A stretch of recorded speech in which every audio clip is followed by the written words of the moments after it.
This morning, my sermon is titled, Hosanna, Save Now. All right.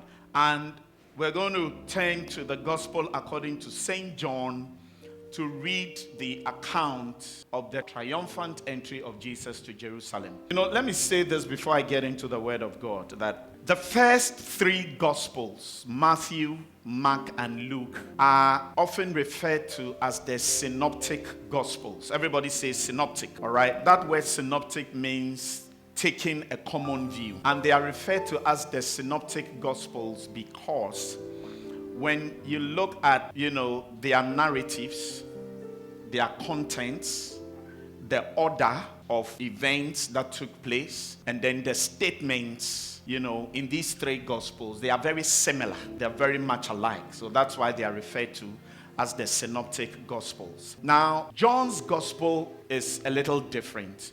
You discover if you read the Gospels that John's style and his narrative was quite different from the others. There are certain events that only John talked about, none of the others did.